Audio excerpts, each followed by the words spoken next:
ইলিশ খাচ্ছেন কিন্তু ইলিশের স্বাদ পাচ্ছেন না। অনেকেই বলে যে আগেকার দিনের মতো ইলিশের সেই স্বাদটা পাওয়া যায় না। এইটার জন্য আপনাকে যেমন অথেন্টিক ইলিশটা লাগবে, তেমনই অথেন্টিক ইলিশের রান্নাটা জানা লাগবে এবং অবশ্যই আপনাকে সময়টা বোঝা লাগবে। এখন অফ সিজন, তো অবশ্যই সিজন আর অফ সিজন বলে একটা কথা রয়েছে। হ্যাঁ, আমরা এই অফ সিজনে আপনাকে রূপালী ইলিশ যেটা এটা প্রোভাইড করতেছি। আর বিভিন্ন জায়গায় অভিযান, মাছের আমদানি কম, যার কারণে কিন্তু এখন মাছটা কম পাওয়া যাচ্ছে। তো ইলিশ মাছ আপনারা অনেকেই একদম ভরা মশলা দিয়ে রান্না করেন, যে না মশলা দিয়ে ভরপুর। ইলিশ মাছটা জাস্ট নর্মালি রান্না করবেন কোনো মশলা ছাড়া, অনেক অনেক স্বাদ পাবেন।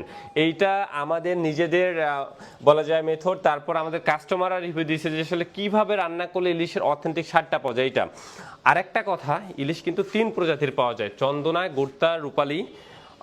চন্দনা, গুর্তা বাদ দিয়ে যদি আপনি একদম অথেন্টিক এই রূপালী ইলিশটা খান, তাহলে আপনি আশা করেন যে অথেন্টিক স্বাদটা পাবেন।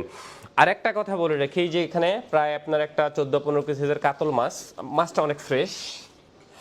এই যে এখন মাছের কানসাটা দেখেন, চোখটা দেখেন। তো এই অবস্থা দেখে অনেকেই ভাববে যে না, অনেকেই বলতো যদি ফ্রেশ না হতো যে ইন্ডিয়ান মাছ, কিন্তু এত জ্যান্ত মাছ এখনো জ্যান্ত প্রায় রয়েছে, আপনার চোখগুলো দেখে বোঝা যাচ্ছে। এটা বলতে পারবে না যে ইন্ডিয়া থেকে আমদানি করা, কারণ ইন্ডিয়ান মাছের অবস্থা একদম বাজে হয় এবং আমরা কখনো ইন্ডিয়া থেকে আমদানিকৃত মাছ দেই না।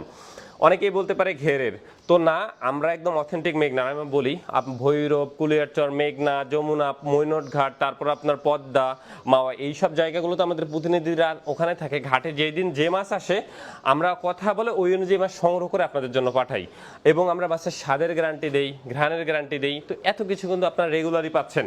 আর আসলে আমরা এই নিশ্চয়তাগুলো আপনাদের দিচ্ছি জন্য কিন্তু এক এক দিনে এতগুলো ইলিশ মাছ বিক্রি করা সম্ভব। দেখেন এখানে প্রায় আপনার 70-80 পিস রূপালী ইলিশ, তারপর এখানে বোয়াল মাছ, যদিও বোয়াল বড়টা কমে গেছে, এই যে সোনালী কালারের বোয়াল মাছ এখানে, তারপর কাতল মাছ, সুন্দরবনের নোনা পানির কোরাল, বাচ্চাদের জনপ্রিয় একটা মাছ কোরাল মাছ, যদিও এই যে কোরাল মাছ যেটাতে কাটা নেই এবং প্রচুর পরিমাণে আপনার খনিজ সমৃদ্ধ, আর মাছে কিন্তু প্রচুর ওমেগা 3 ফ্যাটি অ্যাসিড থাকে।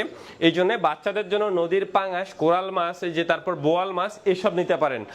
আর যারা গলদা প্রেমী রয়েছেন মালাইকারি দো পেঁয়াজের জন্য, তাদের জন্য হতে পারে আমাদের গলদা চিংড়িটা বেস্ট। চিংড়ি মাছের একটাই হয় জেলি এবং পানি পরিষ্কার আছে কিনা। নাইচলটা মাছ আপনি দেখে নেবেন, যদি মনে হয় যে না একটা চিংড়িতে সমস্যা, আপনি সাথে সাথে রিটার্ন করে দিবেন, আমরা টাকা রিফান্ড করে দিব আপনাকে। পাবদা মাছ, চিতল মাছ, চিতল ভেবে ভুল করবেন না, এটা হচ্ছে কি আপনার ফলি মাছ। অনেকেই ভাবেন যে ভাই চিতল মাছের বাচ্চা হবে কিনা, না এটা না, মানে একই সম প্রজাতির হলেও এটা কিন্তু চিতল ভেবে ভুল করবেন, এটা ফলি।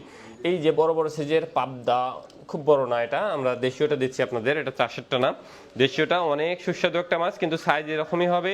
আর ছবি ভিডিওতে দেখে অবশ্যই অর্ডার করবেন, পরে কোনো কমপ্লেন করবেন না। মাছের ফ্রেশনেস নিয়ে কমপ্লেন করতে পারেন, কিন্তু সাইজ আমরা যা দেখাচ্ছি তাই দিব। তারপর এখানে কাসকি মাছ, তারপর এখানে বেলে মাছ, বিগ সাইজের বেলে মাছ, গুলশা ট্যাংরা, মলা মাছ, বাইম মাছ, অসংখ্য মাছ। নাইচল অগ্রিম টাকা ছাড়াই সব মাছ পাঠাচ্ছে। তো আপনারা প্রতারিত হবেন না, আমাদের ভিডিও অন্য কোনো পেজে দেখে বা কোনো ফেক অ্যাকাউন্টে কখনো টাকা দিবেন না। টাকা দেয়ারই হলে কথা বলে ভিডিও কল চেক করে তারপর দিবেন। আসসালামু আলাইকুম।